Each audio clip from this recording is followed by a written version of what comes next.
Hello, geometry students. In this one, partitioning a line segment. What this is I'm going to give you a line segment. I'm going to give you the endpoints of the line segments, and I want you to find some point in the interior of that segment that partitions it according to a certain ratio. This picture is kind of complicated. If you look at this, it's easier to see. I want to partition this line segment in a ratio of 2 portions on one side and 3 portions on the other. If this were 5 feet, I'd want 2 feet on one side, 3 on the other. It doesn't have to be feet, though. It could be 10 feet. And this would be 4 feet and 3 feet. Another way of asking it would be to say 3 of 5. Well, A is going to be 3, and then B, which is the ratio, is the remainder. So if I have 3 on one side, I've got 2 on the other. That would be 3 and 2. This is 3/5 of the way through. Another way of writing it is 1 out of 4. That would mean 1 part on one side, and again, the remaining part, which is going to be 3 out of 4 on the other side. So you can see 1 and 3. I'm not really crazy about these last two because for the formula, you won't actually see the total number. That's why I like the ratio better. If you look at the formula, you see B and A, but you won't actually see the total distance. This looks complicated. It's x comma y. Here I have separated apart. It's really not that bad as long as you keep it straight. There's another formula that you would see on your EOCT formula sheet. I think this is a little more complicated looking. Some teachers think it's a little more intuitive, but I actually like this formula better. So here we go. It says, find the point that partitions the directed line segment in a ratio of 3 to 1. Well, this is A, and this is B. And I'm going to start by actually plotting this. X sub 1, Y sub 1, X sub 2, Y sub 2. Over 5 up 10 is C, and over 17 up 10 is D. And what I'm looking for is some point around in here that's going to partition this with 3 parts on one side and 1 on the other. So watch the way I do this. X sub 1 is equal to 5, Y sub 1 is equal to 10, X sub 2, Y sub 2, and then A and B. I'm going to set this up the same way every time. X and Y, draw a line, A and B. Keeping my numbers straight like that is what's going to be the key to this.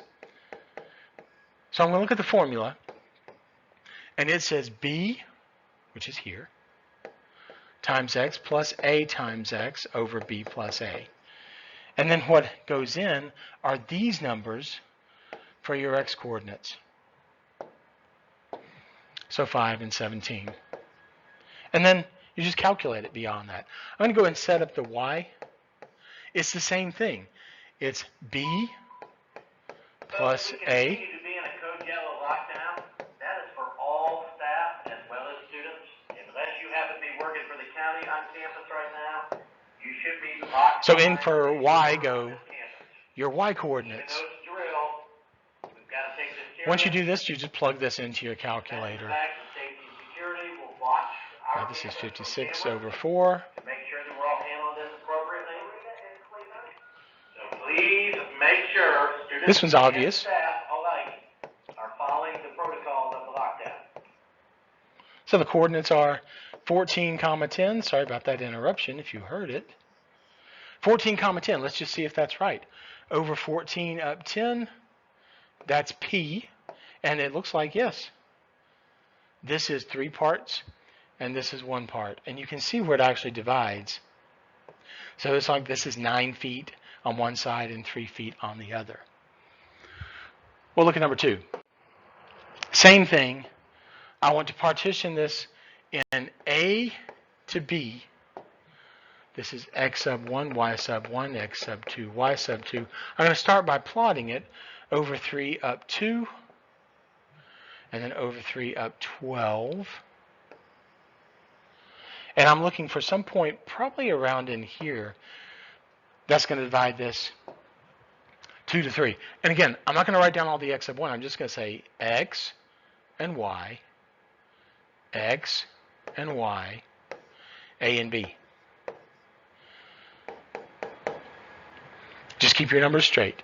It's B plus A over B plus A.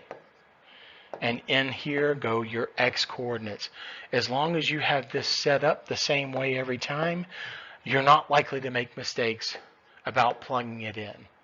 It actually can go pretty fast. I'm going to set up the Y one also. It's B times Y plus A times Y. And in here go your Y coordinates. And once you've done that, this is essentially a calculator problem. This is 15 divided by 3, which of course is,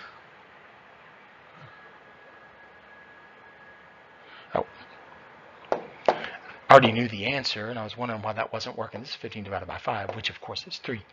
Over here, 6 plus 24. So the coordinates are 3, 6. Let's see if that's right. Went ahead and put a box around it. So here it is.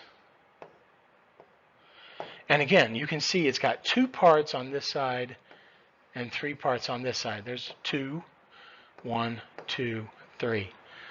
So there you go. Look at this last one. No picture on this one.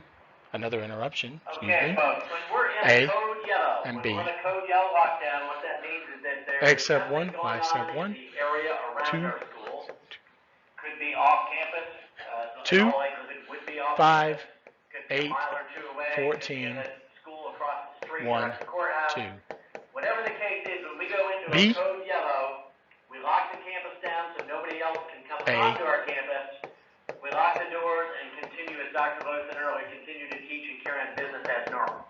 That's a code yellow. So it's not an imminent threat, not an imminent danger, just this situation where we need to be extra precautious and stop all movement on campus. If you hear this noise,